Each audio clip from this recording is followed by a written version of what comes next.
안녕하세요. 역사를 사랑하는 박사입니다. 오늘은 이성기 장군이 애국을 물리친 과정을 한번 알아보겠습니다. 고려 우왕 6년 1380년 9월 이성계가 사령관에 있던 고려군이 현 전라북도 남원 지리산 부근 황산에서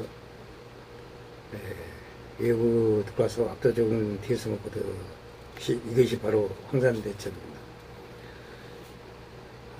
순서상으로 보면 진포해전, 사근대역 전투에 이어서 연달아 벌어진 1380년의 대애구 전쟁의 종결판입니다. 이 전투는 별개의 전투이면서도 서로 긴밀한 연관성을 가지고 있습니다. 진포해전으로 시작해서 황산대첩으로 마무리됐다고 할 수 있습니다.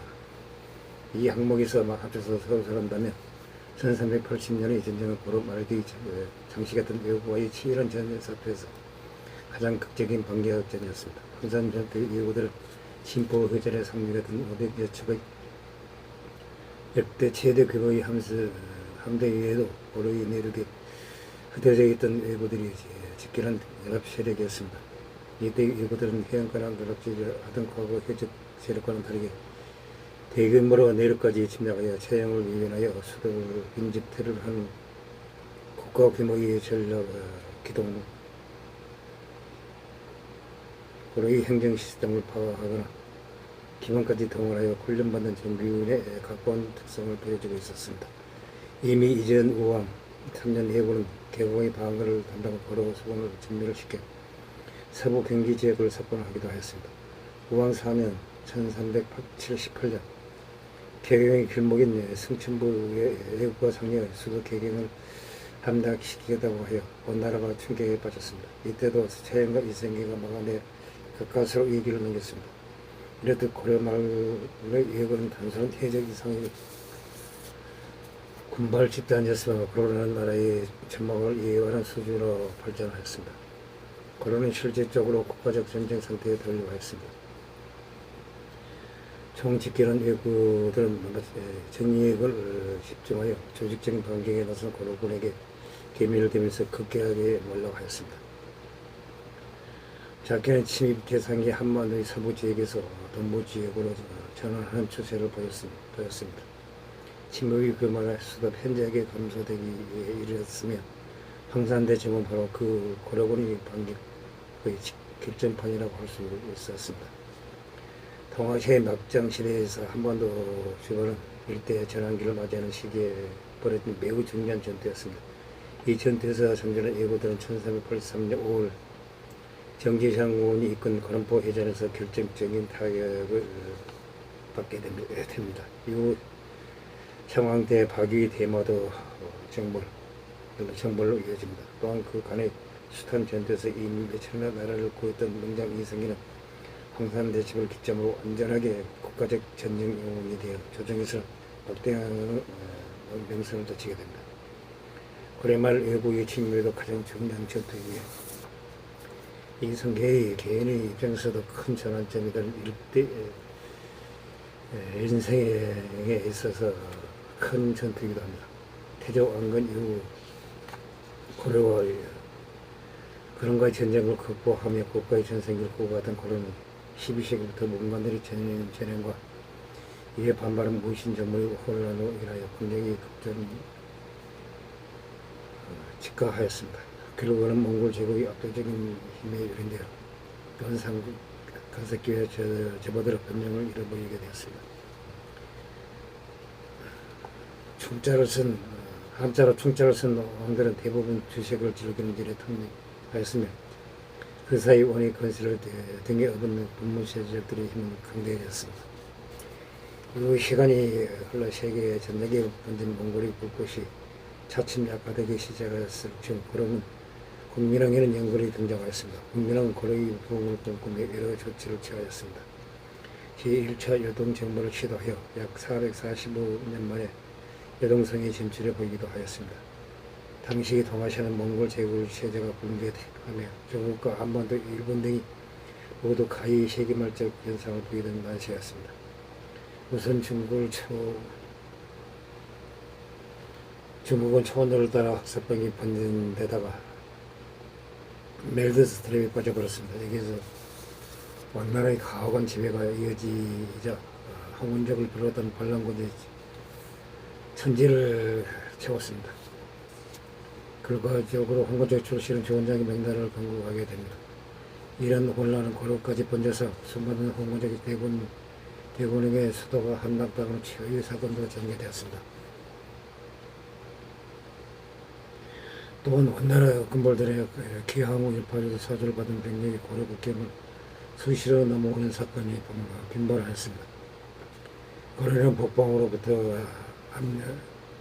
압력도 버티기 어려웠는데 마침 일본에서도 남북조 시대였습니다. 무산 저적들이 발생하였고 이들은 애국으로서 고려의 해안길로 유린하기 시작했습니다. 애국의 정체성에 대해서는 여러 추측들이 있습니다. 애국의 갑작스러운 증가에 대해 의견들로는 일본 남북조 시대가 전개되면서 전란이 지속되는 통해 민간의 생활이 피폐해진 데다가 중앙 권력이 지방을 통제할 수 없었다고 합니다. 힘든 애국들이 침략했다는 주장이 있고 또는 애국가 대규모로 침략을 시작한 시기 일본 남북조의 대결이 극심했던 시기와 일치합니다. 이런 점에서 애국을 군양미와 전비 만화를 위하여 정규군 활동을 일환으로 보는 시각도 있습니다. 이 경우 애국은 자발적인 해적이 아니라 국가나 나라의 다이모들의 비호와 제후환에 마치 정규군이나 사람처럼 활동하는 용병으로 보고 있습니다. 고려와 원의 연합군 2차례에 걸쳐서 정벌한 바 있는 교수 지역이 한반도와 지리적으로는 가깝고 해양 진출이 영리해서 고려와 중국을 노락지한 애국은 교수 출시로 보는 게 일반적입니다. 교수 지역은 일본 남북조 시대의 남자의 충성하던 지역으로 정비를 확보하기 위해서 앞장에 섰습니다. 실제 애국들은 교수 지역의 무기편 한반도군의 다이모 아스라 가문, 사스본의 다이모 시마제 가문의 비호를 받으며 사병처럼 활동하기도 하였습니다. 그 시마제 가문은 임진왜란에서도 음영을 들쳤으니 바로 시마제 가문은 임진왜란에서도 악명으로 유명합니다. 바로 은근히 박살났던 7천년 대전인 시마제 가문이 시마제 요시로가 나섰던 전투이고 시마제 요시로는 자신의 함대를 지휘한 임진왜란의 마지막 해전 도랑해전에서 이순신에게 격파되었습니다. 시마제 가문은 현재 오키나와에 있던 류구 왕국을 정벌하기도 하였습니다. 예고들이 배후했던 시마제 가문이 지배하던 시마제군은 일본 해군의 경우이기도 합니다. 교수 지역의 조수본과 사슴마본은 메이지 유신을 주도했던 조수본 일본 육군의 교훈이 되었습니다. 사슴마본은 일본 해군의 교훈이 되었다고 합니다. 그래서 제국주의 일본에서 건립된 최초의 전함 한 명이 사스마입니다. 정한론을 중에 주장했다고 알려진 사이고 다카모리도 사스마본 출신으로 사스마 가문의 직군이었습니다. 알고 보면 애국과 한반도의 악연은 길고 긴 것입니다. 메이지 유신 주도 세력들은 자신들이 남자를 계승한다고 믿었습니다. 일본 남북조 시대에서 결국 북조가 승리하였고 수백 년이 흘러 메이지 천황도 혈통으로서는 북조를 계승했지만 메이지 천황이 남조 초대 천황이 등 고다이고 천황 정통성을 계승한다고 천명한 것도 이런 이유에서입니다. 이에 맞서야 할 고려에서는 검문 세력들이 계속 권력을 독점하면서 피해가 누적되어 정치적, 경제적 혼란이 일어났습니다.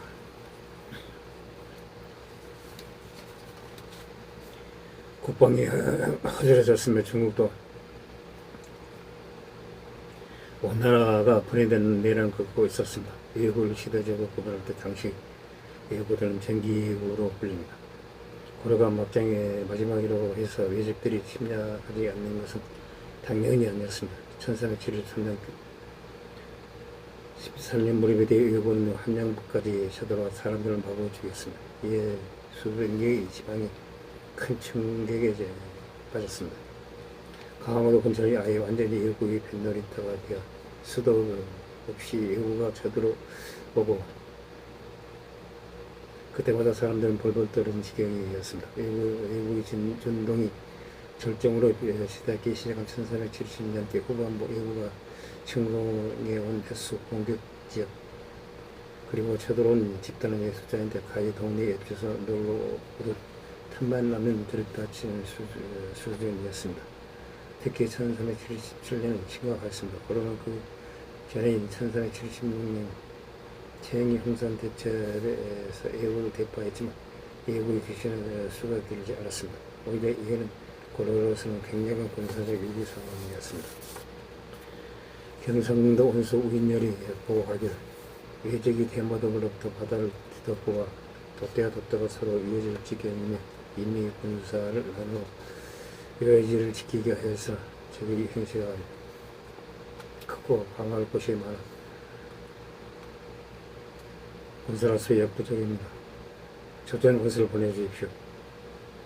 바다를 뒤덮은 외구를 시작된 이 3월의 공격은 경상남도 전지역을 유리하며 공병을 안겨주었습니다. 심지어 울산에서는 지리산 안에까지 진군을 하였다고 합니다. 이 싸움은 북방에서 행여 정모시온 이후 6년 만에 현장 지휘관으로 복귀한 이성기가 부하들이 만도 무시하고 진두지휘하여 외구들을 무지막지한 공격으로 한시 격파하였다고 합니다.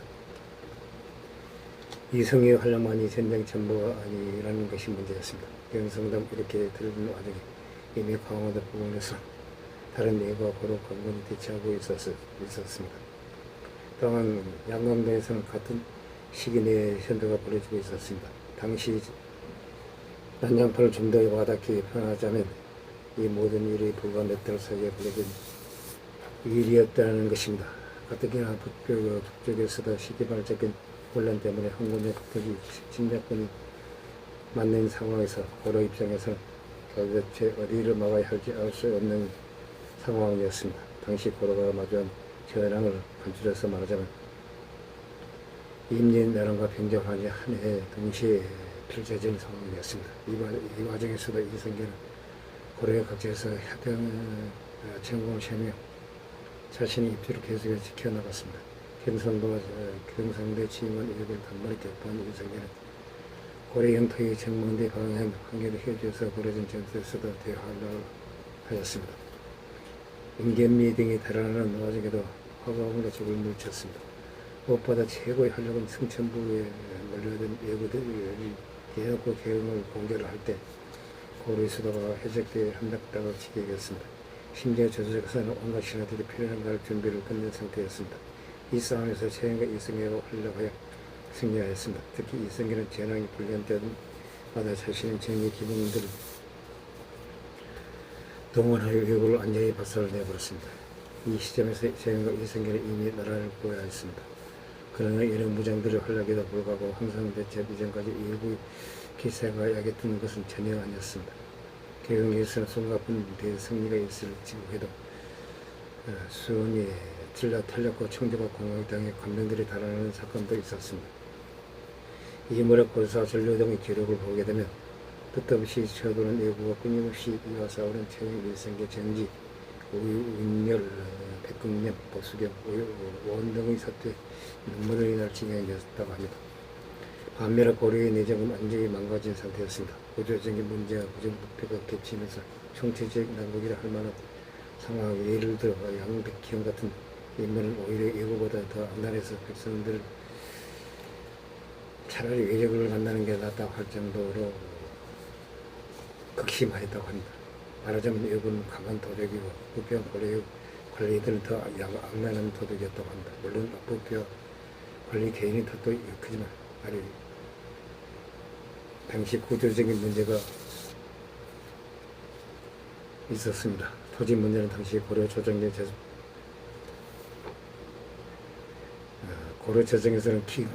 긴급한 현안이었으며 전혀 해결되지 않았습니다. 토지 분배와 제공, 곧 백성들의 생명과 지켜져 있었습니다. 소수의 근무 세력들이 토지를 제공하고 이들이 토지가 이어져 선체를 경계로 표시하였습니다. 왕조는 유지되고 있었으나 왕권은 매우 불안정하여 몇 차례의 계획은 모두 실패하였습니다.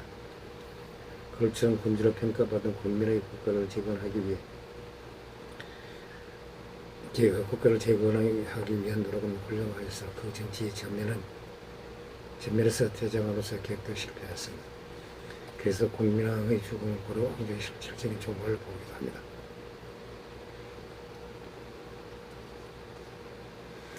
이승희 장군의 항선 대책을 비롯하여 수많은 예우를 물친 과정을 알아봤습니다. 항시 부족함을 느낍니다.